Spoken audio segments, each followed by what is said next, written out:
వాత పెట్టాలో మా అక్కలందరికీ తెలుసు. మా సోదరులు ఎవరైనా మీ మాటలు నమ్ముతారేమో నాకు తెలియదు, కానీ మా ఆడబిడ్డలు మా అక్కలు తెలివి కల్లోలు, మా అక్కలు గట్టిగా కట్టెబట్టుకొని నిలబడతారు. ఇక సందెట్ల సడేమి అని కిషన్ రెడ్డి ఒక ఆయన మోపై నిన్నమన్న నువ్వేం చేసినావు అంటాడు. నువ్వేం చేసినావా? మరి నేను వచ్చి 12 నెలలు అయింది, మీ మోడీ 12 నెలల నుంచి ఏం చేసినావు అంటే మా మోడీకి ఇంత పనులు చేస్తాడా, నేను ఏదైనా కష్టపడి కొట్లాడి చేస్తే అది మేమే ఇచ్చినామంటాడు. ఉదాహరణ వరంగల్లో ఇవాళ ఎయిర్పోర్ట్ తీసుకొచ్చినాం, నానా తిప్పలబడి ఢిల్లీకి వెళ్ళి నేను కూర్చొని వచ్చిన.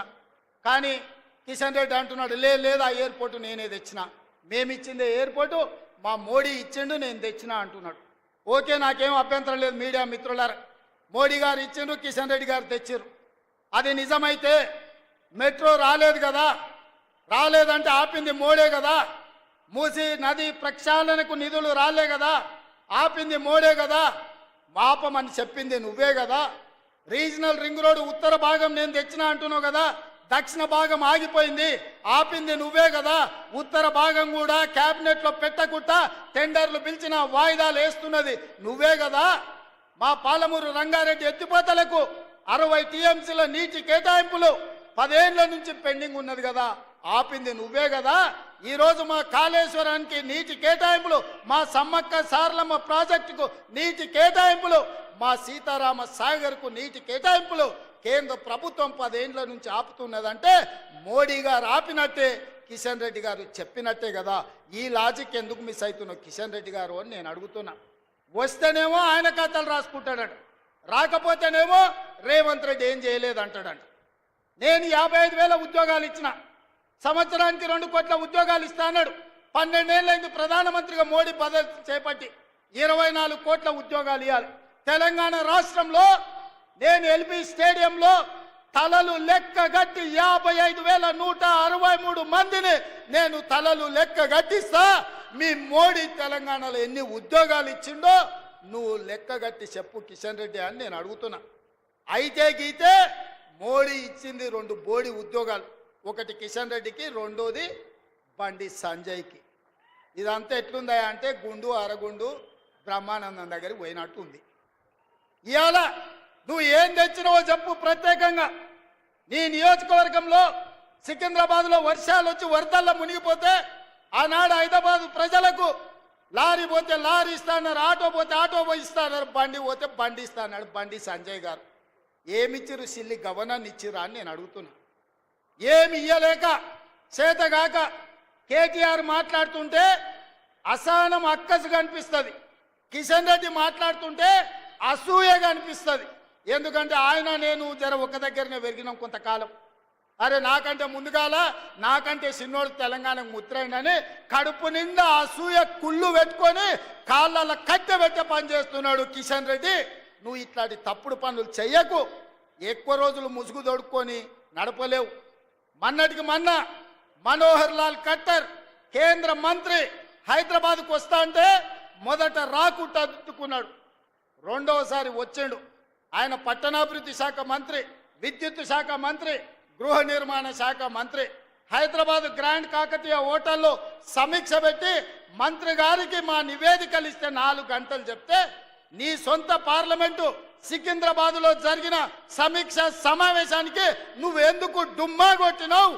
నువ్వెందుకు మనోహర్ లాల్ ఖట్టర్ను మెట్రో ఇవ్వమని అడగలేదు, పేదోళ్ళకి ఇందిరమ్మ ఇండ్లు ఇవ్వమని అడగలేదు, ఇవాళ విద్యుత్తులో ఆర్థిక సహాయాన్ని ఇవ్వమని ఎందుకు చెప్పలేదు కిషన్ రెడ్డి గారు? దీన్ని బట్టి నీ కుళ్ళేందో నీ అసూయేందో కళ్ళకు కనిపిస్తలేదా అని నేను అడుగుతున్నా. కానీ అదే సమావేశానికి ఈటల రాజేందర్ గారు వచ్చి మెట్రోను మేడ్చల్ వరకు ఇవ్వమని అడిగిన మాట నిజం కాదా?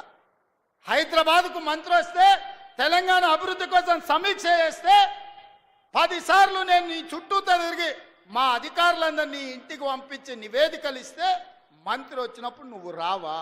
ఏం పని చేస్తున్నావే కిషన్ రెడ్డి? హైదరాబాద్కు ఢిల్లీలో ఉండే మంత్రి వస్తాడు కానీ ఈడ గల్లీలో ఉన్న నువ్వు సమీక్షకు రావా? ఇది నీ బుద్ధి, నీ దుర్బుద్ధి తెలంగాణ సమాజానికి అర్థమైతలేదా? ఇంత కుళ్ళెందుకు కిషన్ రెడ్డి నీకు? కడుపు నిండా కుళ్ళు పెట్టుకున్నాడు బాగుపడ్డోనే ఉన్నాను చూసినావా కిషన్ రెడ్డి? ఎప్పుడైనా కుళ్ళుతోనే కృషించిపోతారు. నీకు నిజంగా చిత్తశుద్ధి ఉంటే 10 తారీఖు నుంచి పార్లమెంటు రాబోతుంది. తొందరలోనే మా భట్టి విక్రమార్క గారు తెలంగాణ నుంచి ఉన్న పార్లమెంటు సభ్యులను రాజకీయాలకు అతీతంగా 17 మంది లోక్సభ సభ్యులను 7 మంది రాజ్యసభ సభ్యులను ఇంక్లూడింగ్ కిషన్ రెడ్డి అండ్ బండి సంజయ్ని సచివాలయంలో సమీక్ష పెట్టండి. తెలంగాణ రాష్ట్రానికి రావచ్చిన ప్రాజెక్టుల వివరాలు, తీసుకోవాల్సిన అనుమతులను పవర్ పాయింట్ ప్రజెంటేషన్ మీరు ఇవ్వండి. అవన్నీ తీసుకొని ఢిల్లీకి వెళ్దాం, మోడీని కలుద్దాం, తెలంగాణకు సాధించుకుందాం. నిర్మలా సీతారామన్ గారు ఈరోజు తమిళనాడుకు మెట్రో తీసుకుపోయింది. ఇవాళ కర్ణాటకలో చంద్రశేఖర్ గారు బెంగళూరుకి మెట్రో తీసుకొని పోయిండు. ఆడ ప్రతిపక్ష పార్టీల అధికారంలో ఉన్న కర్ణాటకలో ఉన్న శోభా గారు బెంగళూరుకు మెట్రో తీసుకెళ్ళింది. నిర్మలా సీతారామన్ గారు వాళ్ళ సొంత రాష్ట్రం తమిళనాడుకు మెట్రో తీసుకెళ్ళారు. మరి నీ సొంత రాష్ట్రానికి ఎందుకు మెట్రో ఎందుకు మీరు తీసుకొస్తలేరు కిషన్ రెడ్డి అని నేను అడుగుతున్నా. ఇంత దుర్మార్గం, ఇంత కుళ్ళు నీ దగ్గర పెట్టుకొని నువ్వు మమ్మల్ని తిట్టి మమ్మల్ని బెదిరియాలనుకుంటున్నాడు. బెదిరిస్తే తెలంగాణకు రైలు వస్తుందా కిషన్ రెడ్డి? బెదిరిస్తే మూసి ప్రక్షాళన జరుగుద్దా? బెదిరిస్తే రీజనల్ రింగ్ రోడ్ వస్తుందా? ఉండొచ్చు, నీ దగ్గర మోడీ గారు ఉండొచ్చు, లేకపోతే ఈడీను సిబిఐ నీ దగ్గర ఉండొచ్చు. ఎంతకాలం భయపడతామే? సావు మళ్ళా రాదు కిషన్ రెడ్డి, గుర్తుపెట్టుకో. సావు ఒక్కటిసారి వస్తుంది. సావుకు తెగించే 10 ఏళ్ళు కొట్లాడినాం, సావుకు తెగించి కొట్లాడినాం కాబట్టి మా కాంగ్రెస్ పార్టీ కార్యకర్తలు తమ రక్తాన్ని చిందించి అవసరమైతే ఆఖరి శ్వాస వదిలిండ్రు కానీ కాంగ్రెస్ జెండా వదలలేదు. భుజాలు కాయలు కాసే విధంగా జెండాను మోస్తే ఈరోజు తెలంగాణ రాష్ట్రంలో మా ప్రభుత్వం వచ్చింది. మేమెవ్వరికి భయపడేటోళ్ళం కాదు, మర్యాదకు మర్యాద ఇచ్చేటోళ్ళం. మేము కొంతకాలం మౌనంగా మీరు చేసే తప్పులను లెక్క కడుతున్నాం అంతే తప్ప కిషన్ రెడ్డి గారు బెదిరించి బతకాలని చూడకు. ప్రజలలో గౌరవం పెంచుకోవాలంటే పని చెయ్యాలి. ఏం పని చేస్తావో చెప్పు, ఎట్లా చేద్దామో చెప్పు. మాకు బేసజాలు లేవు. నేను నీ ఇంటికి వచ్చిన, నీతో 10 సార్లు మాట్లాడినా, తెలంగాణకి ఇవి కావాలని చెప్పినా, నువ్వు సహకరించు కిషన్ అన్న, నువ్వు పెద్దోని అని చెప్పిన. నీ పెద్దరిక నువ్వు నిలబెట్టుకున్నావా? ఒక్కసారైనా పదా ముఖ్యమంత్రి గారు మోడీ దగ్గరికి వెళ్దాం, మన తెలంగాణకు తెచ్చుకుందామని ఎప్పుడన్నా మాట్లాడినావా? మనోహర్ లాల్ ఖట్టర్ హైదరాబాద్కు వస్తే సమీక్షకు రాని నువ్వు ఈరోజు మెట్రోకు సహకరించిన అని చెప్తే మేము నమ్మాలనా? నరేంద్ర మోడీ గారు సబర్మతి నదిని గుజరాత్లో ప్రక్షాళన చేసుకుంటాడు. యోగి ఉత్తరప్రదేశ్లో గంగా నదిని ప్రక్షాళన చేసుకుంటాడు. అమిత్ షా నేమో ఢిల్లీలో యమునా నదిని ప్రక్షాళన చేస్తా అంటాడు. బీజేపీలు ఉన్న దగ్గర నదుల ప్రక్షాళన జరుగుతుంది. కేంద్ర ప్రభుత్వం వేల కోట్ల రూపాయలు వరదల పారిస్తుంది. తెలంగాణ రాష్ట్రానికి మూసీ నది ప్రక్షాళన వద్దా కిషన్ రెడ్డి? ఆ మూసీ పరివాహక ప్రాంతంలో ఉన్న పేదలు నీకు ఓటు వేయలేదా? నిన్ను ఎంపీని చేయలేదా? నిన్ను కేంద్ర మంత్రిని చేయలేదా? ఎందుకు వాళ్ళ పట్ల పగబట్టినవు? పామై బుస కొడుతున్నావు కిషన్ రెడ్డి. మూసీ పరివాహక ప్రాంతంలో ఉన్న పేదోళ్ళ మీద అని నేను కిషన్ రెడ్డిని అడుగుతున్నా. ఇదేనా నీ పార్టీ, నీ విధానం? నేను మొన్ననే మోడీ గారిని కలిసి వచ్చిన. పాపం మోడీ గారు మంచిగానే ఉన్నారు, మనకి ఏదన్నా ఒకటి చేయాలని. సైందోడి పాత్ర కిషన్ రెడ్డి పోషిస్తుడు. సమస్య అక్కడ లేదు, సమస్య ఇక్కడనే ఉంది. కుటిలం ఇక్కడనే ఉంది, కుతంత్రం ఇక్కడనే ఉంది.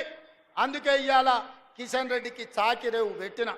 సమస్య మోడీ కాదు, సమస్య ఇవ్వాల, సమస్యలు పరిష్కరించాలని మోడీ తెలంగాణ పట్ల సానుభూతితో ఉన్నా కిషన్ రెడ్డి గారు పగతో ఉన్నాడు.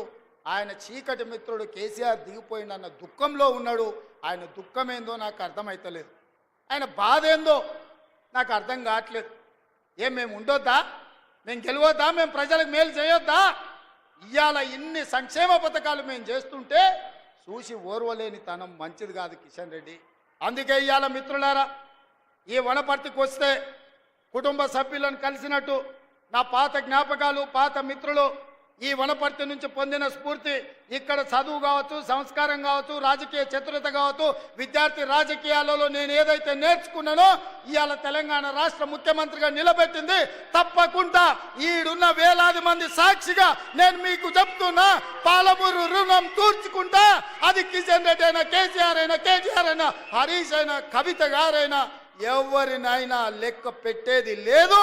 మా పాలమూరోళ్ళు అనుకుంటే మీరు ఎక్కడికి పోతారో కూడా నాకు తెలియదు. అనవసరంగా మా మంచితనాన్ని మీరు పరీక్ష పెట్టొద్దు అని వాళ్ళని హెచ్చరిస్తూ, మీరు ఇచ్చిన మీరు చూపించిన ఆదర అభిమానాలకు నా గుండె సంతోషంతో ఉంది, నా కడుపు నిండిన ఆనందం ఉంది. వేలాది మంది మా ఆడబిడ్డల ఆశీర్వాదం తీసుకొని నేను బయలుదేరుతున్నా. పాలమూరును పసిడి పంటల జిల్లాగా మార్చే బాధ్యత నాది. పాలమూరు రంగారెడ్డి ఎత్తిపోతల, కల్వకుర్తి ఎత్తిపోతల, భీమా, నెట్టంపాడు, కోయిల్ సాగర్, మక్తల్, నారాయణపేట, కొడంగల్, అదేవిధంగా తుమ్మిళ్ళ, అదేవిధంగా జూరాల ప్రాజెక్టులను పూర్తి చేసి మహబూబ్నగర్ జిల్లాలో 20 నుంచి 25 లక్షల ఎకరాలకు నీరు పారించే బాధ్యత నాది. అభివృద్ధి పదం వైపు నడిపిస్తానని తెలియజేస్తూ మీ బిడ్డగా మీ ఆశీర్వాదం తీసుకొని బయలుదేరుతున్న. ధన్యవాదాలు మిత్రులారా.